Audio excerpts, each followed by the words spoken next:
where they're so sort of like, just here you go, get on with it yourself and teach yourself. I'm just going to pop you in and we're going to just drill you so you float and that's it.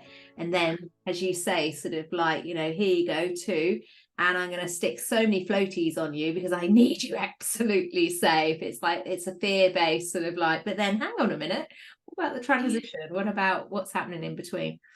Yeah.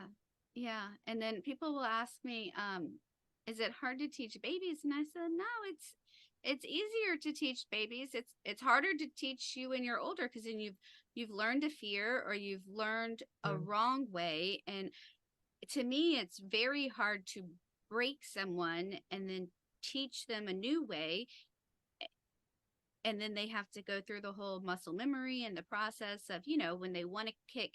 I guess the best way I can put it is when someone wants to do a flutter kick and you're trying to teach them the frog kick, and they'll do the frog, and then in the middle of it they do the flutter, and you just want to hold their legs and not let them, so they'll go in, out, and then you want them to hold it but they flutter, and you're like, and their brain just wants to do what they want to do. But when you're starting with a clean slate, you don't have that. So I'm like, from a clean slate, it's easy, which is why babies are so easy for me. And then the older you get, when you're breaking bad habits or working against fear or trauma or phobias, that's harder. Which is why adults are even easier for me, because I can talk to you better than I can communicate with a child sometimes. So definitely. I suppose that there is a lot of cultural differences in terms of the UK. We don't have so much access to backyard pools, so you know, we have to then intentionally go to a pool or a holiday, and you know, of course there can be accidents and things, but I think having that real access and better weather as well, then there's so much more of a drive and you know, a driver to have. No, but the parents are very reluctant to get in. They're just not one to get in. yeah. Well, it's nice that they've got, as you say, teachers like yourself that are so child-led and really able to, you know, build up and foster that relationship with the child, so they're really trusting you, and then, you know, to build on their swim skills. But what actually attracted you to Aqua Sensory? Because, you know, obviously we are on different parts of the world, and it's just nice we have a lot of shared common interests. But what was it, the one thing that said, yay, I must get in touch? Whoa. Well, I don't know what the one thing was. I loved all your stuff. Oh, thank you. And started following you guys on Facebook. There's not many places out there that do what you do.